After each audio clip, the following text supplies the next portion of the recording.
आज आप देखते हैं कि कांग्रेस पार्टी ने ऐसे ऐसे कानून बनाए और ऐसे ऐसे कानून बनाने में मोदी का साथ दिया जिसके शिकार मुसलमान, दलित, आदिवासी ये लोग होते हैं।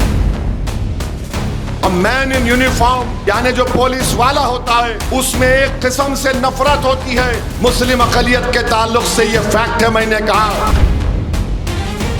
2 नौजवान लड़के 5.5 साल से जेल में हैं और बेल नहीं होती है। और बेल क्यों नहीं होती? क्योंकि कानून को बनाने वाले कांग्रेस पार्टी के लोग थे। मैं उस कानून की उस वक्त चिदम्बरम जब मूव कर रहे थे उसके खिलाफ वोट दिया। अमित शाह कानून लेकर आए, उसके खिलाफ वोट दिया। आज कांग्रेस पार्टी आकर हमसे कहती है कि मजलिस फिरका परस्त है।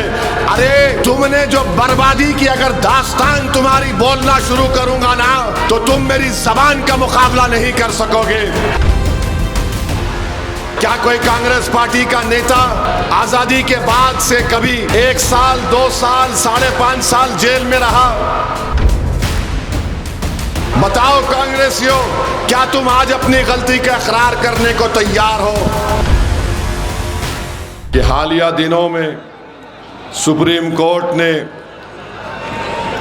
दिल्ली में जो फसाद हुआ था जिसमें बहुत बड़ी तादाद में लोगों की मौत हुई, 40 से ज़्यादा अल्पसंख्यक समाज के मुसलमानों की जानें उसमें गई, कई घर और कारोबार को जला दिया गया। सुप्रीम कोर्ट ने अपने हालिया फैसले में बहुत से लोगों को जो 5-5.5 साल से जेल में थे उनको ज़मानत पर रिहा किया। 2 अंडर ट्रायल्स को, एक्यूज़ को सुप्रीम कोर्ट ने ज़मानत नहीं दी। और ज़मानत क्यों नहीं दी, इसकी वजह सुप्रीम कोर्ट ने बताई। मैं यहाँ पर खड़े होकर अपनी बड़ाई को बयान करना नहीं चाहता हूँ। जब यूपीए की सरकार थी, डॉक्टर मनमोहन सिंह वज़ीर आज़म थे, जनाब चिदम्बरम इस देश के गृह मंत्री या वज़ीर दाखिला थे। उस वक्त उन्होंने अनलॉफुल एक्टिविटीज़ प्रिवेंशन एक्ट को तरमीम किया और उसमें एक डेफिनेशन लगाया था कि दहशतगर्दी क्या होती है। मैं आज आपको पढ़ के सुनाता हूँ कि मैंने पार्लियामेंट में खड़े होकर ये बात कही थी। 2008 की बात कर रहा हूँ मैं आपसे, 2007 या 8 की बात कर रहा हूँ। मैंने कहा था, अंग्रेजी में पढ़ के सुनाता हूँ कि kindly see the section 50A of the Principal Act. It says A, by any other means of whatever nature to cause or likely to cause. This is a subjective thing, and tomorrow if an investigating officer can even arrest Arundhati Rai for what she is writing, this by any other means of whatever nature is subjective things, who defines it? और इसी बुनियाद पर section 50A का जो principal act Chidambaram ने कराए थे, उस वक्त कांग्रेस पार्टी थी रूलिंग पार्टी में।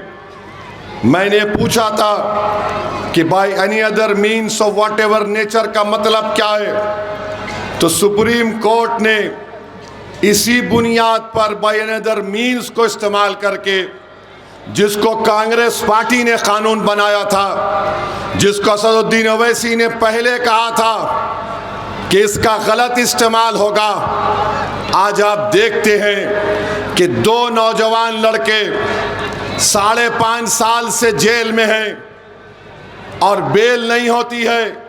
और बेल क्यों नहीं होती? क्योंकि कानून को बनाने वाले कांग्रेस पार्टी के लोग थे। बताओ, जिनके बच्चे 5.5 साल से जेल में हैं, वो यूएपीए का कानून अगर किसी ने खराब तरीके से उसको बनाया तो उस वक्त गृह मंत्री चिदम्बरम थे, वजीर आजम कांग्रेस पार्टी के थे। क्या कोई कांग्रेस पार्टी का नेता आज़ादी के बाद से कभी 1 साल, 2 साल, 5.5 साल जेल में रहा। बताइए मेरे अजीज दोस्तों और बुजुर्गों, मैं चैलेंज कर रहा हूं, मेरी ये तकरीर भारत के लोकसभा में मौजूद है। मैंने ये भी कहा था, इस अपनी भाषण में मैंने कहा था कि अगर क्लास 43D आप पढ़ेंगे तो 180 दिन का डिटेंशन की बात मैंने कही थी। मैं अंग्रेजी में पढ़ के सुना रहा हूं कि मैंने पार्लियामेंट लोकसभा में कहा था, with all the confidence I can say that in 100% of the cases where in minorities are arrested they will be in detention without charge sheet for 180 days. It is because that this is what is happening as of now. मैंने कहा the ground realities is that there's a huge difference between reality and hope. A man in uniform, यानी जो police वाला होता है, उसमें एक किस्म से नफरत होती है मुस्लिम अक़लियत के ताल्लुक से, ये फैक्ट है मैंने कहा। और मैंने कहा the fact is that he starts his investigation on the premise that the Muslims are terrorist. I can say with all the confidence that they will be detained for 180 days। मेरे अजीज दोस्तों और बुजुर्गों, इसकी बात मैंने बरसों पहले कही थी।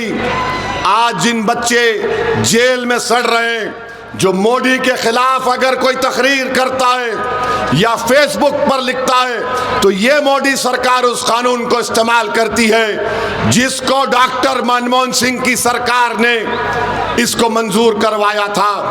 केस डायरी के बारे में मैंने कहा था, बताओ कांग्रेसियों, क्या तुम आज अपनी गलती का इकरार करने को तैयार हो? फिर 2019 में इसी यूएपीए कानून को अमित शाह ने और ख़राब कर दिया और कहा कि कोई भी एनआईए का एक इंस्पेक्टर दिल्ली में बैठकर किसी को भी टेररिस्ट घोषित कर सकता है। पूरी पार्लियामेंट में मैं और इम्तियाज जलील 2 लोग थे जो उस कानून के खिलाफ वोट दिए। स्पीकर लोकसभा उस वक्त जनाब ओम बिरला साहब थे। ओम बिरला साहब ने कहा कि तुम्हारे पास सिर्फ 2 वोट है और तुम अपना ऑब्जेक्शन इस पर मूव कर रहे हो। मैंने कहा सर 2 वोट जरूर है मगर हमारे साथ अल्लाह है। आज आप देखते हैं कि कांग्रेस पार्टी ने ऐसे ऐसे कानून बनाए और ऐसे ऐसे कानून बनाने में मोदी का साथ दिया जिसके शिकार मुसलमान, दलित, आदिवासी ये लोग होते हैं। भीमा कोरेगांव हुआ, 5.5-6 साल लोग जेल में थे। स्टैन स्वामी एक 80 साल का बूढ़ा पानी नहीं पी सकता था। उसने हुकूमत से कहा, महाराष्ट्र की बीजेपी गवर्नमेंट से, मैं गिलास में पानी नहीं पी सकता, मुझे पानी पीने के लिए स्ट्रॉ दो। वो स्टैन स्वामी जेल में मर गया। बताओ कांग्रेस पार्टी, क्या तुमने ये किया नहीं किया? मैं उस कानून की उस वक्त चिदम्बरम जब मूव कर रहे थे उसके खिलाफ वोट दिया। अमित शाह कानून लेकर आए, उसके खिलाफ वोट दिया। आज कांग्रेस पार्टी आकर हमसे कहती है कि मजलिस फिरका परस्त है। अरे तुमने जो बर्बादी की अगर दास्तान तुम्हारी बोलना शुरू करूंगा ना तो तुम मेरी जबान का मुकाबला नहीं कर सकोगे।